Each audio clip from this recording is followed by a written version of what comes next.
A imagem tá boa, Mauro? Tá perfeita a sua imagem. Ó, tá todo mundo já vendo o teste de imagem. Gente, Faustino Teixeira hoje, como é que a gente falava? Em widescreen, né? Com tela com câmera nova. Agora a gente tá com a mesma câmera. Ele lá, eu aqui. Vocês vão ver agora uma imagem e um som do Faustino muito melhor, muito melhor. Faustino, super alegria. Esse começo nosso já veio atropelando tudo, mas boa tarde. Mogi, Grande Sertão Veredas, Deus e o Diabo no Grande Sertão, encontro muito aguardado. Era para ter sido quarta-feira da semana passada a estreia, dia 15. Mas o Brasil parou dia 15, né, para defender a educação, né? Milhões de pessoas nas ruas, 2 milhões de pessoas nas ruas. A gente pensou, ninguém vai prestar atenção na gente, quer todo mundo olhar essa molecada, esses professores, esses servidores, funcionárias lindos, aí a gente adiou. Legal, Faustino. Foi bom porque vai dar para começar com a nova câmera, né? Bom, e eu queria, começando, agradecer ao meu filho, João Bustamante Teixeira. Ele que me ajudou aqui até às 12h30 da manhã para instalar a câmera. Ele do Rio de Janeiro e eu aqui de Juiz de Fora, que não entendo de tecnologia. Agradeço a ele que está nos assistindo. Foi muito legal. Então, estou muito feliz para ir trabalhando esse tema que eu tenho uma grande paixão.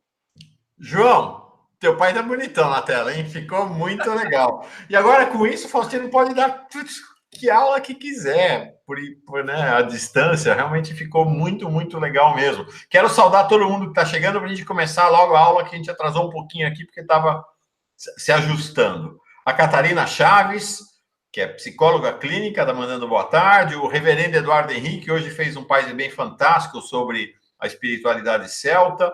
A Elisa Mendonça, o Antônio Inácio Greco, vizinho aqui de Santos, a 60 quilômetros aqui de Bertioga. A Regina Parenza, a Catarina Chove está dizendo aqui, ó. Olá, Mauro, olá, Faustino. Quando o Grande Sertão fez 100 anos, vi alguns comentários de várias personalidades. Me chamou a atenção a do Vila Lobos. Ele disse que Grande Sertão era como uma grande partitura. A Maria de Fátima. Gente, qual a previsão do início da live? Era 5 horas, mas começou um pouquinho depois, Maria de Fátima, querida. Elvira Gonçalves, já chegou também. Deise Ribeiro, de Belém do Pará, sempre com a gente. O Glécio está dizendo, ó, deixei meu like, preciso sair e vou no Boa Noite do presidente Lula no Largo da Batata, lá em São Paulo, aí volto e assisto. Tá ótimo.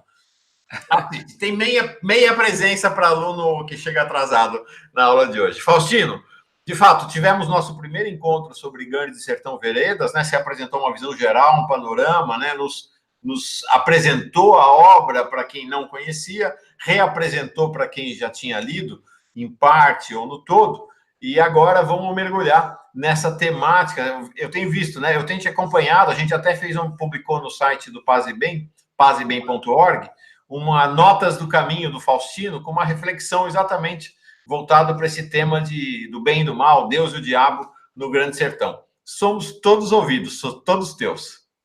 Bom, eu queria primeiro fazer menção à minha bibliografia, porque eu estou lendo muito esses meses, e vai ser o meu projeto do CNPq, vai ser o Grande Sertão Veredas, que eu vou me enveredar agora nos próximos anos, e estou comprando os livros, inclusive livros difíceis de achar, que estão no sebo e que você não encontra em lugar nenhum, e eu estou tentando montar uma biblioteca. Eu não gosto de biblioteca virtual, eu gosto de livro ao vivo. Então, eu queria mencionar 3 autores na nossa reflexão de hoje. Um que é o clássico, que é o Manuel Cavalcante Proença, que escreveu Trilhas do Grande Sertão, 1958. Esse é um autor precioso. O outro autor é o Antônio Cândido, neste livro Tese e Antítese, no capítulo que ele trabalha O Homem dos Avessos. Eu acho que é um dos autores que eu mais gosto na análise do Grande Sertão é o Antônio Cândido. E a Valnice Nogueira Galvão, essa autora também aqui, que foi professora de Teoria e Literatura na USP, e essa aqui é a tese de doutorado dela, que ela defendeu na USP com uma banca Forte, como Alfredo Bozzi, Antônio Cândido, todos na banca. Então, são os autores que me ajudaram muito nessa reflexão. Portanto, eu sou devedor a eles no que eu vou estar trabalhando aqui. E olha, gente, na bibliografia que o Faustino apresenta, porque o Faustino escreveu um artigo que funciona como um roteiro para esse encontro de hoje. O artigo já está publicado no site, no pazebem.org, a referência, o link dele está na descrição do vídeo.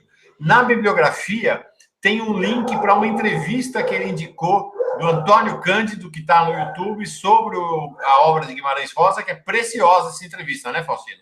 Muito preciosa. E esse artigo foi publicado inicialmente no IHU, que sempre dá muita força. E o IHU está programando agora um número especial da revista IHU Online das próximas semanas, especificamente sobre o livro, sobre o Grande Sertão Veredas. Então, eu estou também escrevendo um artigo e tem que entregar até o dia 10 de junho, então vai sair um número, e agradeço ao Inácio Neutzlin de novo de ter acolhido essa sugestão que eu dei, e eu escolhi os autores que vão ser entrevistados sobre esse tema tão precioso. Bom, para começar, cito o Antônio Cândido. Ele fala que nessa extraordinária obra-prima, Grande Sertão Veredas, há de tudo para quem souber ler. E nela tudo é forte, tudo é belo, impecavelmente realizado. Cada um poderá abordá-lo a seu gosto, conforme seu ofício. Eu quis acrescentar esse elemento que não está no meu artigo, do Antônio Cândido, né? Quando ele fala sobre essa questão e a fantasia, né?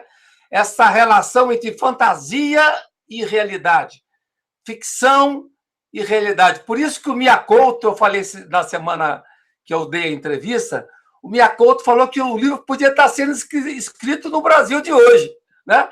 Os jagunços, como diz o Antônio Cândido, os jagunços são os homens e o sertão é o mundo. Então, nós estamos vivendo, lendo o Grande Sertão, nós estamos trabalhando o Brasil de hoje também de forma muito, muito viva. Então, ou seja, na literatura, essa riqueza da literatura, a fantasia nos devolve sempre enriquecidos a realidade do nosso cotidiano. Então, a gente sai enriquecido. Eu saí muito enriquecido dessa leitura do Grande Sertão. Ontem, com a minha terapeuta, eu trabalhei o texto que você postou no Paz e Bem, sobre o bem e o mal. Foi uma sessão fantástica, porque isso aí tem muito... A psicanálise também ajuda muito a gente entender essas dinâmicas. Você tem que entrar protegido, é o que eu falo. Você não pode trabalhar o mal sem estar protegido. Então, foi a função desse meu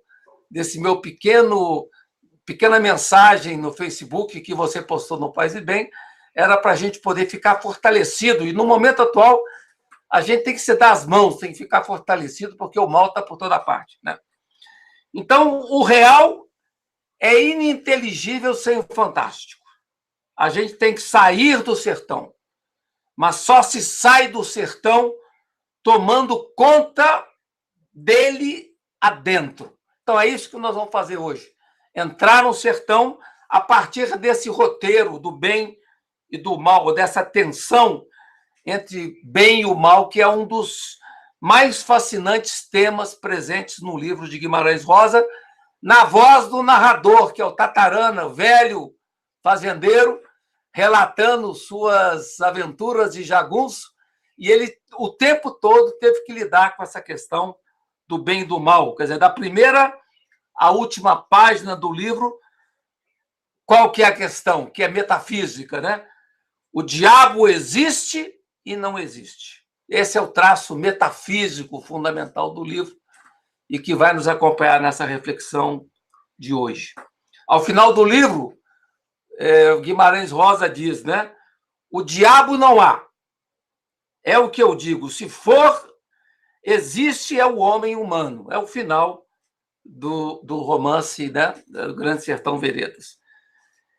Tem uma filósofa mineira chamada Sônia Viegas, que faleceu há algum tempo, era uma grande discípula do Padre Vaz, famoso Padre Vaz, da Juventude Universitária Católica, da Ação Popular, né? O Padre Vaz tem uma importância muito grande.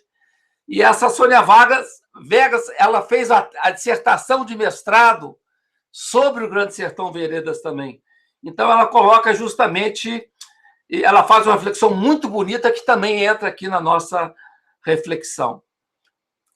Curiosa essa presença e essa figura do demônio na tradição ocidental desde o final da Idade Média.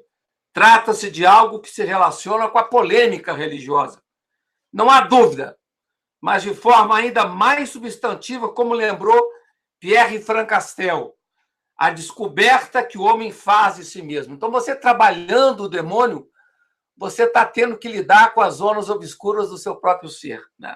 Nessa obra, Grande Sertão, do Guimarães Rosa, vislumbra-se essa atmosfera sombria nas marchas e contramarchas do jagunço Riobaldo, em busca de seu lugar no mundo. É um espírito estranhamente místico, oscilando entre Deus e o diabo.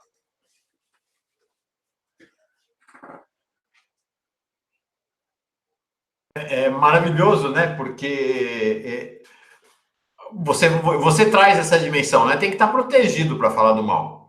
Né? Mas a proteção não é só uma proteção contra o mal externo, né? É uma proteção contra o mal que habita dentro de nós também. A gente tem que estar esperto, né? E acho que o Guimarães trabalha muito essa dinâmica, né? Do mal no exterior e o mal no interior, né? O mal como algo presente no coração, na vida de cada pessoa, né? Por isso que a gente tem falado muito aqui no Paz e Bem, como a gente tem que lutar contra o ódio que habita a gente. Eu acho que essa presença do ódio dentro da gente, que se irradia sem que a gente perceba, é uma expressão do mal também. Eu acho que o grande caminho é ser capaz de dizer, como Etilisson, a vida é bela, né? Não ser tomado pelo mal, dar as mãos e ir em frente, tentando captar a dimensão profunda e bonita do humano, mas sempre atento na luta contra o mal, que também está dentro da gente. Essa é talvez o meandro mais importante que eu coloquei na reflexão de ontem, que está no Paz e Bem, que eu quero só citar um pedacinho, que é tão importante. É um texto da Valnice Nogueira Galvão. Ela diz o seguinte: tudo se passa como se o cosmos fosse Deus, princípio positivo, mas admitindo a existência de um princípio negativo que leva o nome de diabo. Da permanente disputa entre ambos nasce a frase: viver é muito perigoso. Mote que o livro inteiro é glosa. Deus é tudo o que existe, menos o diabo. Essa disputa, a primazia daquele. O diabo ganha pequenas paradas. Isso é que eu quero chamar a atenção. O diabo ganha pequenas paradas, rápidas, e logo concluídas dentro do grande fluir de tudo que existe, e que é Deus. Mas nessas pequenas paradas, o ser humano pode se danar. A gente não pode deixar a entrada para essas pequenas paradas do demônio. A gente tem que se proteger. E o Tatarana se protegeu com as rezas, com as fortes rezas. Ele se protegeu do mal. E daí, um canal de espiritualidade, você está fazendo o quê? Você está nos protegendo com as grandes rezas de todos os lados. Todos os dias da semana, o programa Paz e Bem está nos protegendo contra esse risco da imersão do mal ou da inserção do mal na nossa vida, que seria o risco maior que está presente no romance. E aí tem uma dimensão muito legal, que é a gente... Olha só que curioso, né? Vou fazer um parênteses aqui, Faustino, se me permite. Estamos falando aqui de Guimarães Rosa. Aí o Faustino está falando da Etilisson. Aí as pessoas olham para o Guimarães Rosa e falam, mas é um autor regional, é uma obra regional, como se fosse algo menor, né? Você olha para Etilisson, mas ela é uma autora que está falando ali da Alemanha, do campo de concentração, muito regional, muito localizado. Mas é nesse mergulho no regional, no particular, que eles vão encontrar o universal. E olha só os entrelaçamentos. No próximo sábado, aqui no programa Paz e Bem de sábado, olha que legal, Paz e Bem, todo sábado agora tem a mão do Faustino, porque ele é feito com base nas orações interreligiosas, que é uma sessão que tem lá no IHU, que o Faustino é o editor dessa sessão. A nossa, a amicíssima, nossa grande amiga, a A Fuad, oh, meu Deus, eu confundi Etilesum com o nome dela. Eu ia falar Eti Fuad. Ela seleciona, edita, e ela já selecionou, Faustino, para esse próximo sábado, a Samia Fuad. Ela já selecionou a Etilesum, exatamente. Vai dialogar a Etilesum com Guimarães Rosa no Paz e Bem do sábado. Desculpa, fiz um parênteses enorme aqui, estou te devolvendo. É interessante porque ontem acabou o grande congresso sobre Etilesum, lá em Portugal. E saiu um livro publicado agora em Portugal, não consegui ainda acionar para comprar, mas eles fizeram uma peregrinação de Portugal até a Holanda, visitando os lugares onde Etilesum viveu, o campo de concentração. Quer dizer, bonito como você vê isso, um movimento no mundo, né, para fortalecer justamente esse caminho da espiritualidade. Eu acho que depois eu vou fazer mais propaganda no meu Facebook desse livro que está saindo. Eles contrataram um fotógrafo que foi fotografando a viagem, a peregrinação, e o livro saiu com as fotografias, uma coisa mais linda que eu vi ultimamente sobre essa grande mística. Mas voltando... Tá, só uma coisinha, Sumaya Fuad, eu não sei onde é que eu ando com a minha cabeça, como é que eu pude esquecer o nome da Sumaya, minha amiga de tantos anos. Perdão, Sumaya. Vamos voltar para Grande Sertão Veredas. Vamos voltar, Então, você falou uma coisa muito legal aí, que eu tinha falado também a outra vez. Não é uma questão de regionalismo esse romance. Esse romance trata das questões universais do humano. Falando do sertão, está falando do mundo.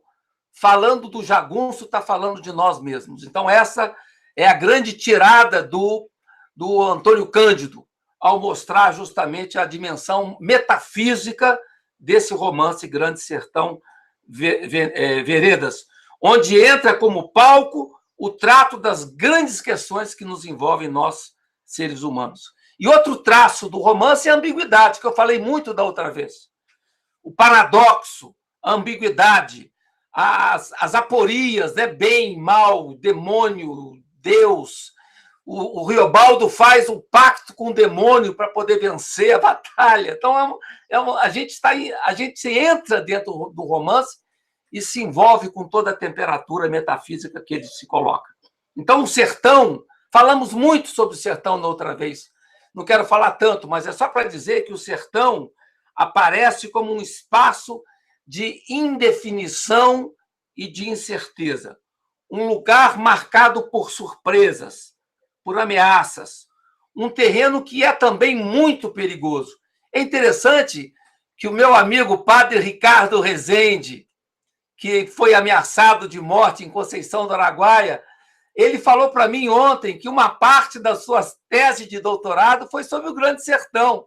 E ele falava justamente da questão da luta pela terra em Conceição do Araguaia e conseguiu relacionar toda a luta pela terra no Araguaia com o romance Grande Sertão Veredas. Como que é universal e como é que é interessante, né? Então, o sertão toma conta de tudo. Toma conta de tudo, envolve as pessoas. Daí o Guimarães Rosa coloca, né? O sertão me produz, depois me engoliu, depois me cuspiu do quente da boca. A força dessa expressão do Grande Sertão. É um espaço marcado por lutas, sofrimento, dores, amores, como na passagem que Riobaldo relata, o espetáculo não, a dor, né, da epidemia da varíola e do perigo que ronda essa grande doença. Tem uma passagem forte do Grande Sertão, onde ele fala das pessoas marcadas pela malária, a dor dessas pessoas e quando ele está fazendo a sua travessia. Diante dele e de tantos outros que povoam o sertão, acende-se a sede de uma alternativa. Essa sede que nós estamos tendo hoje. Todos nós hoje no Brasil estamos querendo uma alternativa, né? Quer dizer, essa sede de alternativa de um outro destino. O Riobaldo fala, nós queremos céu, mas o que nós temos é inferno de todo lado, né? Quer dizer, essa dialética, esse desejo de uma alternativa.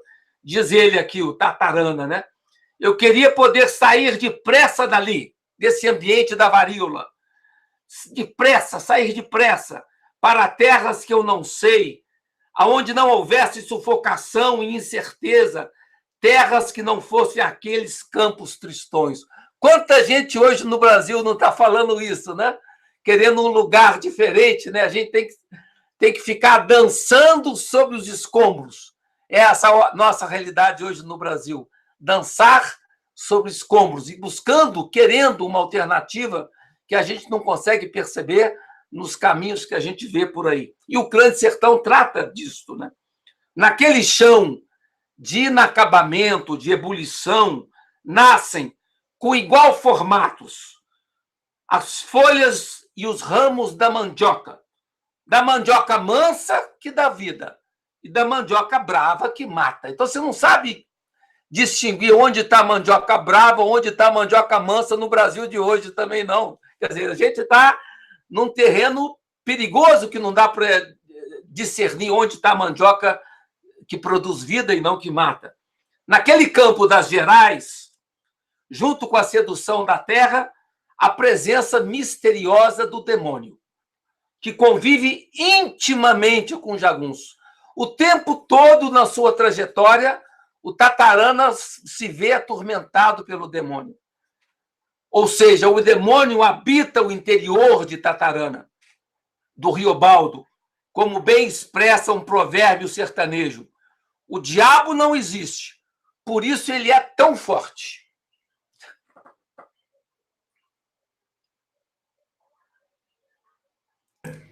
O diabo não existe, por isso ele é tão forte. É demais, né? É demais. É demais. É muito forte. Já dizia Baudelaire, numa passagem bonita do seu livro, ele diz, né? La plus belle ruse du diable é de nous persuader qu'il n'existe pas. Quer dizer, a mais bela astúcia do diabo é nos persuadir que ele não existe. Essa é a grande questão. O diabo está aí, na rua, no meio do redemoinho. Esse é o mote do Grande Sertão. O diabo está em todo lugar, está na rua, está no redemoinho. E sua figura vem apresentada com muitos nomes. São inúmeros nomes do Grande Sertão. É o tal, o arrenegado, o cão, o cramulhão, o indivíduo, o galhardo, o pé de pato, o sujo, o homem, o tisnado, o coxo, o temba, o azarepe, o coisa ruim, o matafarro, o pé preto, o canho, o duba-duba, o rapaz, o tristonho, o pai da mentira, o bode preto, o morcegão, o chu. Imagina a quantidade de nome que o Grande Sertão faz para nomear o demônio. E faz me lembrar que é interessante que na Canção Nova, né, na Renovação Carismática Católica, eles também não falam diabo, eles falam o outro, né? Eles usam terminologia que me faz lembrar o Grande Sertão. Então, o sertão é o mundo do fabuloso, do cosmos e do caos, onde o ser humano pode encontrar-se ou pode se perder. O que me faz lembrar um filme do Bergman, que ele falava assim, na hora do lobo, muita gente se nasce e muita gente se perde. Então, por isso que é difícil, né? Você lidar com esse mundo interior problemático. Todos os místicos, eu falava no meu texto ontem, que você publicou no Paz e Bem, todos os místicos que buscam o caminho espiritual vão se defrontar com o mal. Vão se defrontar com o mal interior. A Santa Teresa fala que lá perto da sétima morada, quanto mais alto você está na vida espiritual, o risco de cair é muito grande. Então, a gente tem que estar sempre muito vigilante. Talvez a palavra mais importante é essa, vigilância, para lidar com essa grande questão. Quer falar alguma coisa, amor? Não, e é um grande mistério. É interessante você falar essa questão da jornada, né? Porque, assim, a minha convivência com pessoas, né, que chegaram lá aos 80, 90, agora minha querida Madre Chantal, que chegou aos 100 anos de idade, é que quanto mais as pessoas vão enveredando, Faustina, há uma falsa ideia de que elas vão ficando mais felizes. Não, mais elas vão se defrontando com essa realidade do mal. Todas as pessoas, Dom Joaquim Zamit, Madre Chantal, várias pessoas que são minhas amigas, ou foram minhas amigas, algumas até já morreram, em idade avançada, que avançaram na idade, foram chegando ao fim da vida com essa questão do mistério do mal, por que é que tem tanto mal? Né? Acho que é uma indagação que nos percorre, né? E todos nós temos que nos proteger, nos cercar de cuidados para lidar com isso.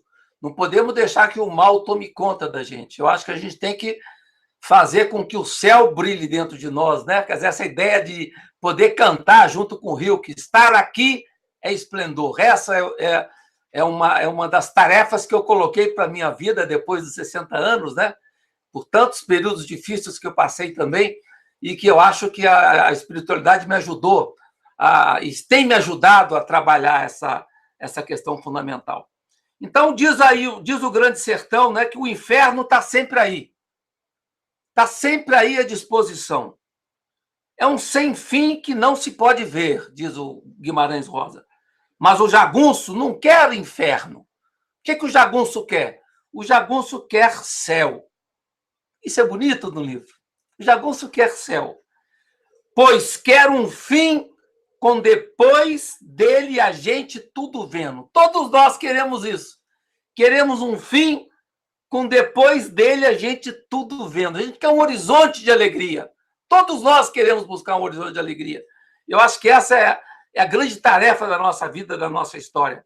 A vida desvela-se nas incertezas desse cotidiano ameaçado por todas as intempéries. O espetáculo mesmo da vida é perigoso, diz Riobaldo. A vida, o viver é perigoso. E requer vigilância, vigilância, vigilância. O meu místico preferido, Rumi, que nós vamos falar sobre ele numa das entrevistas, né? Ele tem a mania de repetir a palavra 3 vezes, né? Assim como o Papa Francisco, no Teatro Municipal do Rio, falou diálogo, diálogo, diálogo. O Rumi fala polir, polir, polir. Quer dizer, temos que polir o coração para quê? Para o desapego, para poder perceber a beleza, né, daquele ponto nobre que existe dentro da gente, mas que está cheio de terra, como diz a Eti Ilhason, né? Está tampado de terra. Quer dizer, a gente não pode chamar a Deus, porque o seu nome está tampado por muita montoeira de terra e de pedra, e a gente não consegue gritar o seu nome. Então, daí a importância da vigilância. As pessoas, diz o Tatarana, né, no Grande Sertão, as pessoas não estão sempre iguais. Ainda não foram terminadas, mas que elas vão sempre mudando. Isso também, o aspecto da mudança é o aspecto que marca a vida. E o que o diabo quer fazer? O diabo quer impedir o movimento, quer impedir a mudança, quer fazer a gente parar dentro de nós mesmos, na sombra e nas dores. E nós temos que saber captar permanentemente a dimensão fundamental do movimento. Daí essa ideia do Grande Sertão de que as pessoas estão sempre se transformando. Há que lutar contra o vazio, com todas as forças. E, curiosamente, a condição absurda transforma-se em oportunidade propícia para o mais forte exercício de reação contra o mal, de reação contra a ira, de reação contra o ódio, de reação contra o demônio. O jagunço é alguém que pertence a uma raça diferente, porque ele é forte.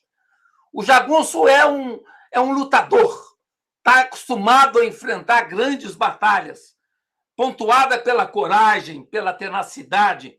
Como diz Antônio Cândido, o jagunço é um tipo híbrido entre capanga e homem de guerra. Então, é um homem que está acostumado a lidar com essas labutas. Ele vai ao encontro das intempéries humanas, das intempéries naturais. Veja Brumadinho, né? E com elas digladia de igual para igual. É uma luta em favor da recondução das coisas a si mesmas. O sentimento de impotência não esvazia ou enfraquece a vontade de transformação da busca de um sentido pelo qual vale a pena lutar. Há que ter coragem, diz Riobaldo.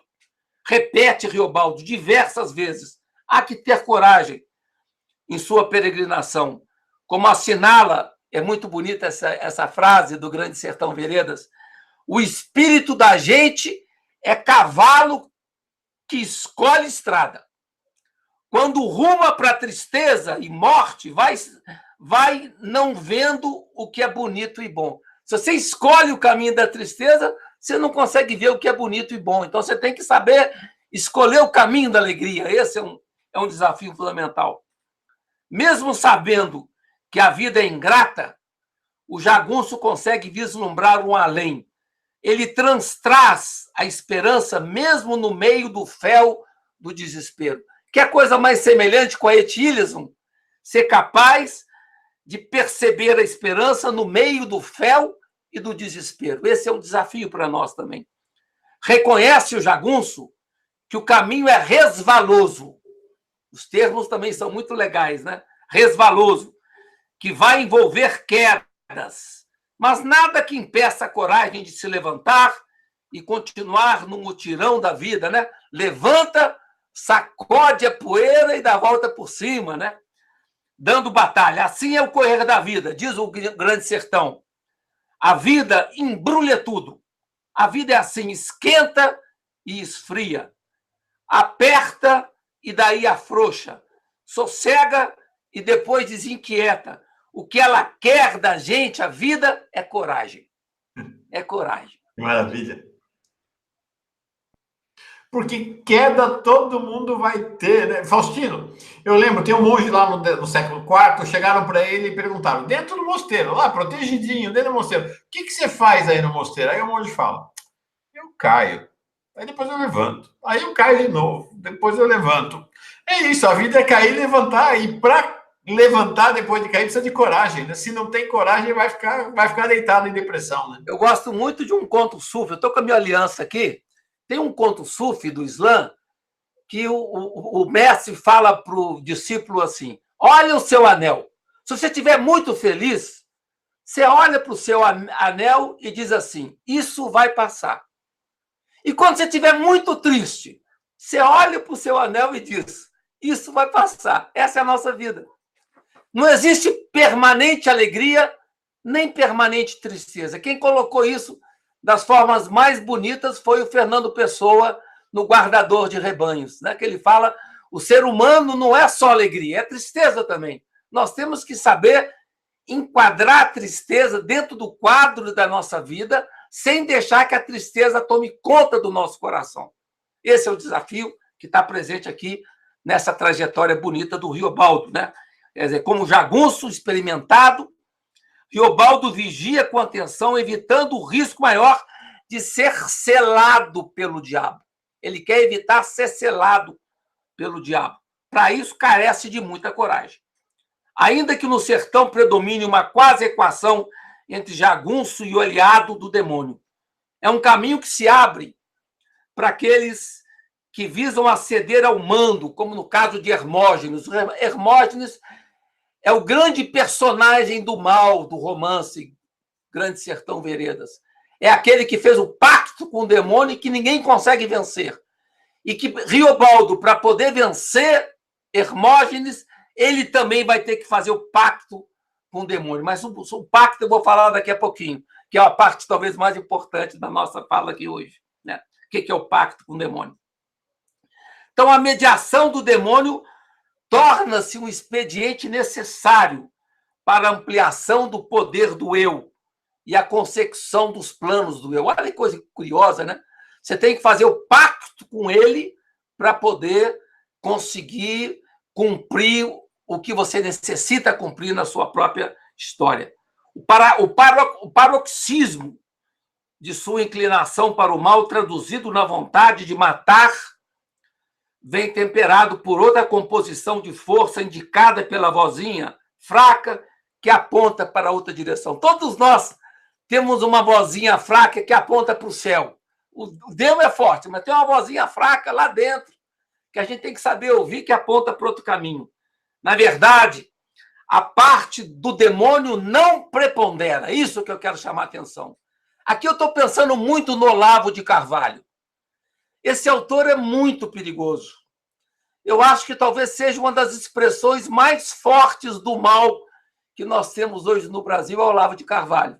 E a sua zona de influência, sua zona de radiação sobre as pessoas, seu poder de hipnose sobre as pessoas, né? E de inclinação para a violência é muito forte.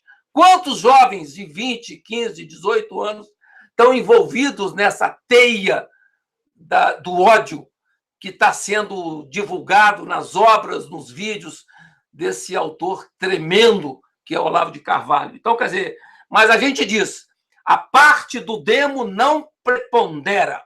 Não prepondera. Eu diria que Olavo de Carvalho não prepondera.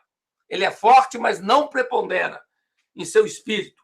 Como ele mesmo indica, o Tartarana, o demônio não consegue espaço de entrar nos meus grandes palácios, porque você está defendido. O que você está fazendo no seu programa todo dia, às 6 horas da manhã? Por que você acorda ainda de madrugada para poder dizer sobre espiritualidade? Porque você está querendo fortalecer os nossos palácios, não é verdade? O nosso mundo interior. Não é isso?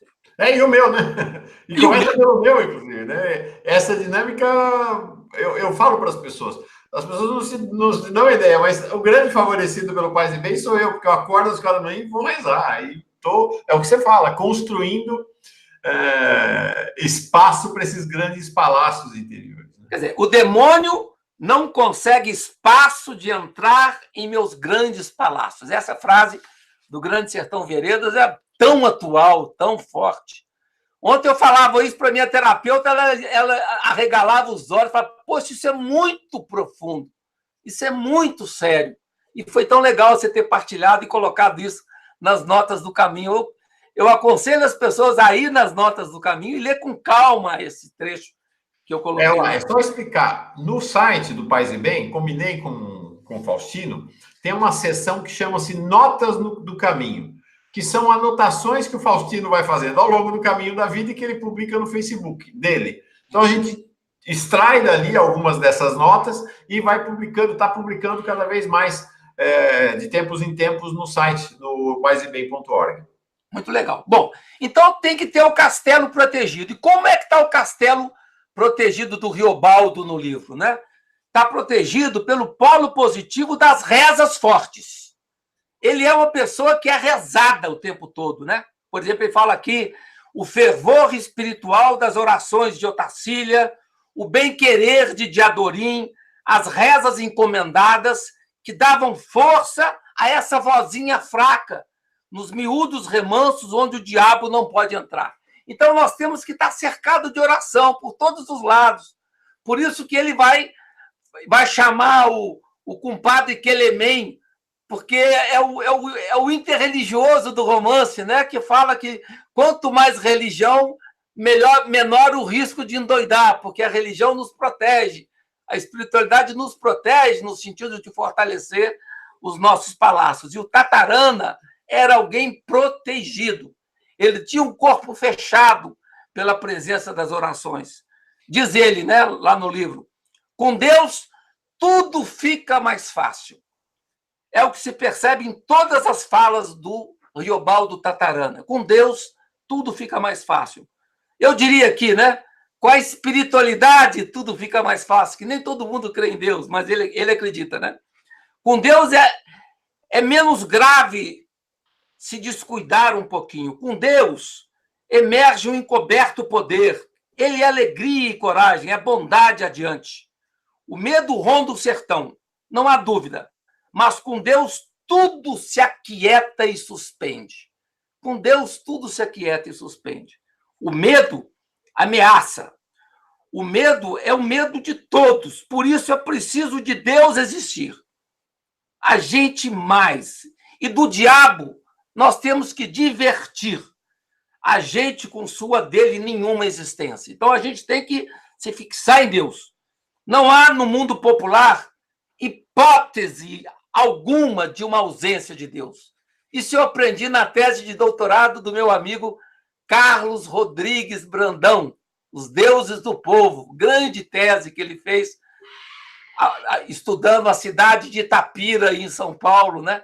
Onde ele começava falando no prefácio do livro que o melhor caminho de entender a cultura popular é estudar a religião. E no campo popular, o religioso é tudo que fortalece e que dá luz, e que dá vida, e que dá poder, como fala também o Emílio Durkheim, nas formas elementares da vida religiosa. Quem tem religião tem poder, né? Tem força, tem energia. E aqui, no Grande Sertão, isso aparece de forma muito viva, né? Quer dizer, pode fazer um parênteses super breve? Claro. É muito interessante isso, porque o que a gente teve é que houve uma apropriação de Deus pela direita, e particularmente pela extrema-direita no Brasil, né? Aí Olavo Carvalho, o Feliciano, enfim, toda essa turma, e de fato eles conseguiram enraizar-se na população, em segmentos importantes da população mais pobre, mas, gente, está havendo um movimento, as pessoas não estão vendo ainda. Quem está sintonizado no que está acontecendo está percebendo. Tem um movimento de refluxo deles e de retomada da espiritualidade mais autêntica. Faustino, o que eu tenho de notícia de grupo vinculado à teologia da libertação se rearticulando, espírita, gente do candomblé com uma visão progressista, ou seja, há uma retomada da espiritualidade que vincula a vida e não dessa religiosidade que vincula a morte. O país vai mudar, porque está mudando a base da religião de novo. Foi muito interessante a foto que o meu filho, Daniel, que mora lá no Macapá, lá no Amapá, e ele foi na manifestação de Macapá, aquela manifestação, e ele tirou uma foto muito bonita, que está no Facebook, e tem uma pessoa com a bandeira do Brasil na manifestação, e ele colocou como título da postagem dele no Facebook: nós estamos recuperando a nossa bandeira. Bonito isso, né? Quer dizer, a bandeira do Brasil nós estamos recuperando. Foi uma foto, talvez a foto mais bonita das manifestações. Eu vou mandar para você essa foto, que é uma foto preciosa que ele tirou lá na manifestação de Macapá. Vou mandar. Bom, mas voltando aqui ao Grande Sertão, né? A religião é porta de entrada da consciência no mundo popular. Por quê? Porque a religião é que dá nome a todas as coisas. A religião é que torna o incrível possível e legítimo. Para os efeitos da vida, ela pretende envolver o repertório mais abrangente das questões e fornecer as respostas mais essenciais. Citação do Carlos Brandão, na sua tese de doutorado Os Deuses do Povo. É tão bonita essa citação. Daí, a estupefação de Riobaldo, durante a sua trajetória no Grande Sertão, quando ele encontra um doutor de Araçuaí que fala que não acredita em Deus. Aí o Riobaldo fala assim: estremeço. Como pode alguém não acreditar em Deus? Né? Quer dizer, porque o doutor de Araçuaí tinha dito que Deus não há. Isso é inimaginável para Riobaldo. Sua reação é imediata: estremeço. Como não ter Deus? Com Deus existindo, tudo dá esperança. Sempre um milagre é possível, o mundo se resolve, mas se não tem Deus, há de a gente perdidos no vai e vem e a vida é burra. É o Riobaldo respondendo ao doutor agnóstico de Araçuaí.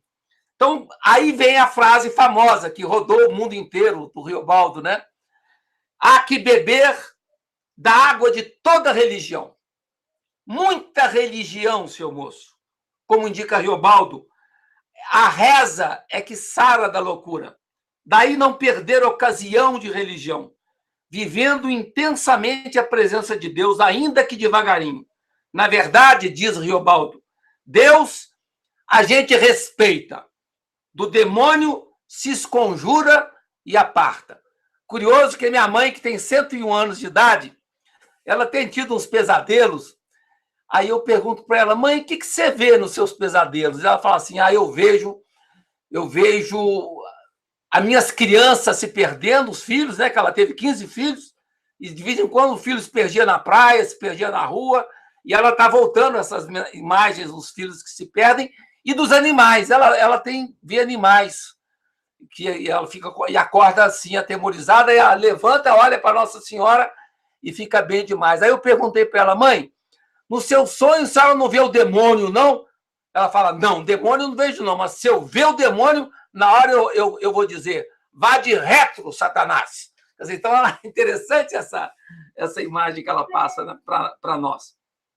Então, na luta entre Deus e o diabo, o primeiro sai sempre vencendo, pois a artimanha de Deus é inigualável. E o Riobaldo, no romance, capta isso muito bem. Ele fala, citando aqui o Grande Sertão, Deus é traiçoeiro. Ah, é uma beleza de traiçoeiro. Dá gosto. A força dele, quando quer, moço, me dá medo e pavor. Deus vem vindo. Ninguém não vê. Ele faz na lei do mansinho. Assim é o milagre. Olha que passagem mais linda, né? Quer dizer, Deus é mais safado ainda. É mais safado que o demônio, que ele age é de mansinho. E o Riobaldo capta isso de forma muito bonita. Mas Riobaldo faz um pacto com o demônio. Isso não está no texto, isso é novo. O texto que vai ser publicado não tem essa parte, que é a parte final, que eu falo agora, então, do pacto com o demônio. O pacto com o demônio, no Grande Sertão, é o ponto culminante do romance. É o momento do despojamento do sujeito. Olha que coisa curiosa. O momento do despojamento maior do Riobaldo é quando ele faz o pacto com o demônio. Do despojamento dos atributos da razão, da vontade, da liberdade. Sobre o demo, diz Antônio Cândido, cito aqui, não encarnaria melhor as tensões da alma nesse mundo fantástico, nem explicaria mais logicamente certos mistérios inexplicáveis do sertão, o demo. Ou seja, o demo nos ajuda a entender um dos mistérios mais difíceis que existe no nosso mundo. Aqui o sertão entendido como mundo. Ele se dirige, o Riobaldo, decide fazer o pacto com o demônio, se dirige por uma encruzilhada que é um brejo, o brejo Marimbu, onde ele não encontra nada, não ouve nada, não vê nada. O demônio não aparece no pacto. Não aparece no pacto. É uma encruzilhada das veredas mortas, das veredas altas, até geograficamente. Ali naquela noite, no meio da escuridão, no meio do silêncio, do frio, ele sente frio, não vê o demônio, mas sente frio. O frio era intenso, diz ele no romance. A natureza está se metamorfoseando em um templo em que reinam as condições ideais para o recolhimento. Então ele se recolhe. Isto é o regresso ao âmago do mais íntimo de si, do indivíduo. Aí ele pergunta lá, o senhor sabe o que é o silêncio? É a gente mesmo demais. O silêncio é a gente mesmo demais. Mas aí tem que ler. Tem que ler a passagem do Grande Sertão. Eu vou ler um pedacinho aqui, que é o momento do pacto, lá mais perto, quase do fim do livro, né? Ele fala o seguinte: ah, esta vida, às não vezes, é terrível, bonita, horrorosamente. Esta vida é grande, remordia o ar. Lúcifer, Lúcifer. Aí eu bramei, desengolindo. Não, nada. O que a noite tem é o vozeio de um ser só, que principia feito grilos e estalinhos, e o sapo, cachorro, tão arranhão, e que termina num queixume borbulhado, tremido, de passarinho ninhante mal, acordado de um totalzinho sono. Lúcifer! Lúcifer! Satanás! Só outro silêncio. O Senhor sabe o que esse silêncio é? É a gente mesmo, demais. Voz minha, se estragasse em mim, tudo era cordas e cobras. E foi aí. Foi ele, não existe. E não apareceu nem respondeu, que é um falso imaginado. Mas eu supri que ele tinha me ouvido. Eu supri que ele tinha me ouvido. Esse é o momento do pacto. Então, aí, à noite, tremenda noite. Aí, o que acontece com o Riobaldo? Depois que ele sente o frio, ele começa a ver o dia orvalhar. a expressão que usa aqui é muito bonita, né? Tatarana invocou o diabo nas veredas mortas. E ele não apareceu fisicamente, mas apareceu o vento e apareceu o frio. Diz Guimarães Rosas, ao seu tradutor da tradução do Grande Sertão em alemão, e fala o seguinte: apenas na solidão pode-se descobrir que o diabo não existe. E isso significa infinito da felicidade. Esta é a minha mística, o Guimarães Rosa dizendo para o tradutor dele, né? Apenas na solidão pode-se descobrir que o diabo não existe. É o que aconteceu com Tatarana, né?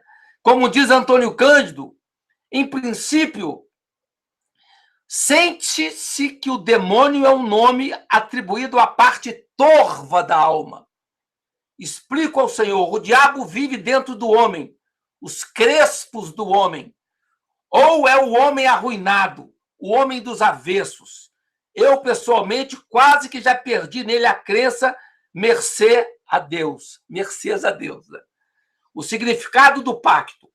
Caminho para poder adquirir poderes interiores. Foi a maneira como Riobaldo conseguiu encontrar poderes interiores e atravessar o liso do Sussuarão, que ninguém conseguia atravessar.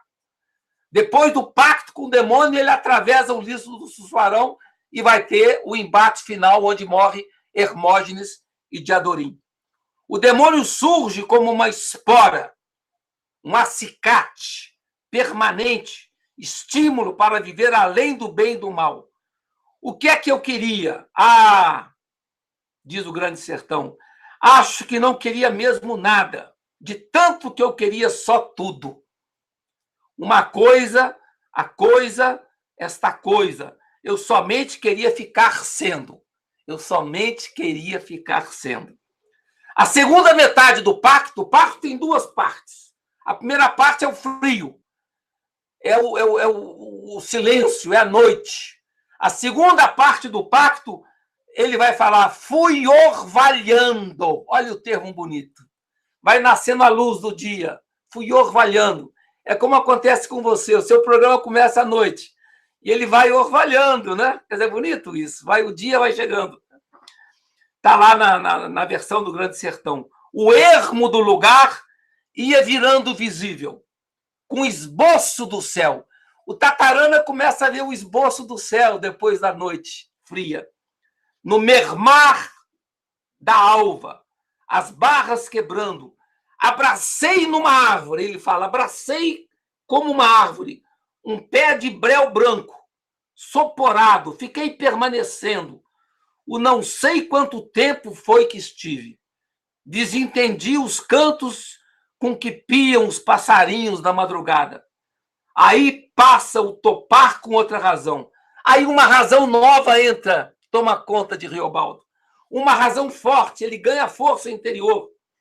Tudo agora reluzia com clareza, diz ele, ocupando minhas ideias. E fui vendo que, aos poucos, depois da noite sombria, eu entrava numa alegria estrita. Olha que bonito. Uma alegria estrita, contente com viver, mas apressadamente. Por ironia, o pacto que levou Riobaldo a chamar por Satanás, figura da morte, termina sendo um pacto com Lúcifer, que é a luz e a vida. O sentido de Lúcifer tem a ver com vida e luz, curioso, né? Riobaldo vive, de fato, uma mudança após a noite que desejou ver o demônio. Depois dela, é que ele foi capaz de realizar coisas prodigiosas, inclusive a travessia do Sussuarão, do liso do Sussuarão, fechado ao comum dos homens e docemente aberto ao seu mando. Depois que ele fez o pacto com o demo, ele atravessou o liso do Sussuarão sem nenhum temor, sem nenhum medo, né? Diz o Antônio Cândido. Riobaldo expressa isso com um termo muito bonito. Ele chama isso de sobrelégio. O que é sobrelégio? É um sortilégio sobrenatural. Quer dizer, ele foi tomado por um sobrelégio. O que leva Riobaldo ao pacto, a intuição do mais absoluto e radical despojamento e transcendência de uma existência nos limbos do ser pleno, voltado para a vida e os valores humanos. O que ele queria e que aconteceu com ele? Ficar sendo. Nossa, Faustino, que coisa legal. Muito, muito. Estou muito emocionado com tudo.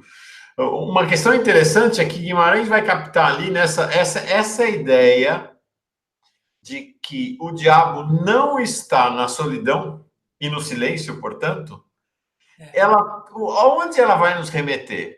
A meditação, né? A ideia da meditação. Ela vai nos vincular ao budismo, vai nos vincular ao melhor da tradição do cristianismo, que é assim, é na meditação, é na solidão, é no silêncio que a gente faz o caminho para onde? Para o orvalhado, para a luz, né? Para a luz, justamente. E Lúcifer tem a ver com luz também, interessante, né? Então, Riobaldo abre os olhos após uma longa paralisia temporal, uma morte noturna, e renasce para uma rudimentar animação do momento da iminência da estrela da manhã, de Vênus ou Lúcifer, como chamariam os medievais a este planeta. Vênus, a estrela da manhã, desempenha um papel emblemático na segunda metade da cena do pacto, aparecendo numa densa constelação de símbolos telúricos e vitais. A água, a terra, o orvalho, o mel, o estrume. A cena do pacto escapa a nitidez da linguagem racional e comunicativa. A principal operação nessa cena é a passagem da figura da morte para a figura da vida. O que é a figura da morte? É a lama, o frio, o silêncio, a escuridão, a paralisia, o não ser, o não encontro, a negatividade. E depois ele passa por isso, supera isso, encontra a vida e consegue fazer a travessia. Daí, nesse pacto com a vida, ele invoca a figura de Eros, a força feminina da água, da terra, a luminosidade púrpura e amorosa de Lúcifer. Em Homero, a palavra daimon significa potência divina que distribui o inevitável destino. Interessante, daimon, que vem demônio, né? Para Homero, é potência divina que distribui o destino. Antes do embate, diz o Manuel Cavalcante Proença, que é outro estudioso do Grande Sertão, antes de empreender a demanda dos Judas, é preciso voltar aos campos do Urucuia. Aí o Riobaldo, depois do pacto, volta para os campos de Urucuia para receber os eflúvios da terra, encher os olhos da contemplação dos buritis. Eu estou querendo fazer uma viagem em Minas Gerais para conhecer os buritis, que só dá naquela região, né? Essa planta tão bonita, né? Essa planta buriti, que fala tanto no Grande Sertão. Então ele volta para os campos do Urucuia para receber os eflúvios da terra, para encher os olhos da contemplação dos buritis e ouvir o berro dos bois. É muito bacana isso. Lá no Urucuia, os bois berram. Então, os bois ocupam um lugar central, o berro dos bois ocupa um lugar central no romance Grande Sertão Veredas. E eu tenho uma aluna, Mônica, que está fazendo tese sobre os bois, o pastor e o boi, que é muito interessante, e ela vê essa relação com o Grande Sertão. O Chapadão do Urucuia é o lugar onde tanto boi berra. Então ele olha, vai ouvir e vai se animar com o canto do boi. Então a gente se pergunta sempre o porquê do privilégio que ele dá ao lugar evocado pelos bois berrando. Essa é uma questão que fica para nós para discutir, né? Por que essa ideia dos bois berrando? É muito interessante. Diz ele aqui, o Grande Sertão, eu recordava de ver o rio meu, beber em beira dele uma demão d'água. Ah, e essas estrelas de chão branco que dão mais assunto à luz das estrelas, dão mais assunto ao som das estrelas. Aí, então, Riobaldo consegue atravessar o liso do Sussuarão. Agora como Urutu Branco, não é mais Riobaldo Tatarana, ele vai assumir a sua condição de Urutu Branco, como num rito de passagem. Muito legal essa ideia, como um rito de passagem, quando se atribui um novo nome, Urutu Branco, até então conservado secreto, e adquire o cavalo Ciruís, um cavalo de exceção, fogoso, belo, inteligível, infatigável, e montado no cavalo Ciruís, ele atravessa o liso do Sussuarão para empreender a batalha final com Hermógenes. Diz Antônio Cândido, no liso do Sussuarão há um abafamento de deserto, cuja secura e aridez penetram nos personagens e no leitor, cerceando a vontade. O liso do Sussuarão, que não concedia passagem a ninguém, a nenhuma gente viva, era o raso pioravente, era um escampo dos infernos, não tinha água. O sertão é onde o pensamento da gente se forma mais forte que o poder do lugar. Outra fase fundamental do Grande Sertão. Eu vou repetir. O sertão é onde o pensamento da gente se forma mais forte que o poder do lugar. Aí, terminando o livro, o embate com Hermógenes. Para vencer Hermógenes, que encarna o aspecto tenebroso da cavalaria sertaneja, o cavaleiro felão, traidor do preito e da devoção tributadas ao suzerano, é necessário penetrar e dominar o reino das forças turvas para vencer Hermógenes. Daí o Riobaldo ter feito pacto com o demônio. O diabo surge, então, na consciência de Riobaldo como dispensador de poderes que se deve obter. E a batalha final acontece no Tamanduatão, no Paredão de Minas. O duelo entre Diadorim e Hermógenes. O Riobaldo está no alto, ele vê a batalha lá do alto, e ele está dominado pelo demônio. E nessa batalha, Diadorim esfaqueia o Hermógenes, e Hermógenes esfaqueia Diadorim, os dois morrem.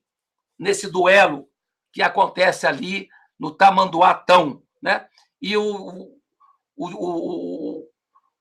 Riobaldo não pode intervir, porque estava sob possessão. Na concepção do narrador, o diabo vige dentro do homem, mas também vige dentro de todos os seres da natureza. O diabo vige nos inanimados, no vento, nas pedras. Diz Valnice Nogueira Galvão, o diabo ganha pequenas paradas, rápidas e logo concluídas. Aí é aquela passagem que eu já li antes, que ela fala que o diabo tenta parar o fluir através de uma certeza, através de uma percepção. Mas Deus é mais forte, porque Deus é paciência. Então, na hora do combate final, o diabo está na rua, no meio de redemoinho, na luta entre Hermógenes e Diadorim. E nesse momento, então, quando Diadorim morre, Riobaldo tem a percepção de que ele era mulher e que não era homem, né? Então, é um momento assim espantosamente bonito, né?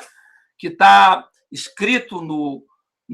Eu quero ler só esse pedacinho. Nosso tempo já está terminando, mas eu quero ler como é que Riobaldo reage quando vê Diadorim morta, né? É extremamente bonito. Eu estendi as mãos para tocar naquele corpo e estremeci, retirando as mãos para trás, incendiável, abaixei meus olhos e a mulher estendeu a toalha recobrindo as partes de Diadorim. Mas aqueles olhos eu beijei e as faces, a boca, adivinhava os cabelos, cabelos que cortou com tesoura de prata, cabelos que no só ser haviam de dar para baixo da cintura. E eu não sabia por que nome chamar.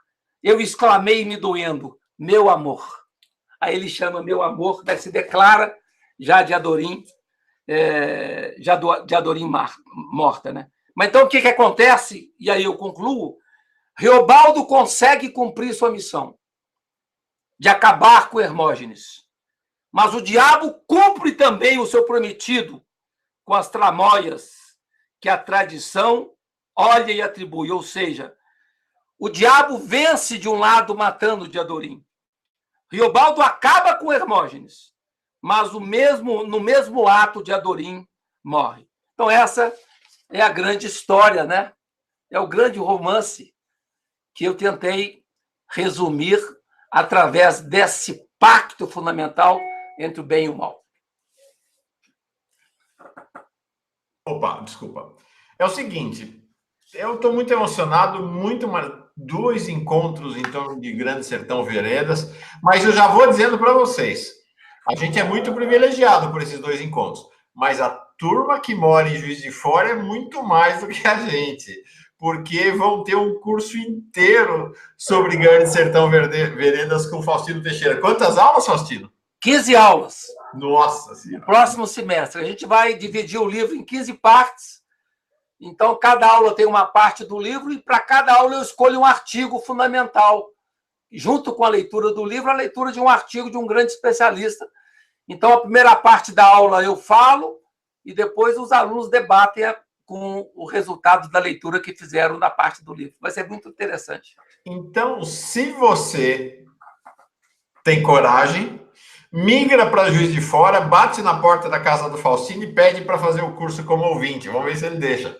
Não, tá, as portas são sempre abertas. Sensacional. Agora, a gente teve hoje, então, acho que uma apresentação, hoje e no encontro anterior, né? Uma maravilhosa introdução ao livro de Guimarães Rosa. Acho que ele deve servir de incentivo. Muita gente aqui na nossa conversa, no chat, já leu, teve gente que começou a ler e largou, teve gente que não leu ainda, nem tentou ler. Então, assim, acho que você traz também um grande empurrão para que todo mundo mergulhe em Guimarães Rosa, em Grande Sertão Veredas, para entender que é um mergulho no mundo interior.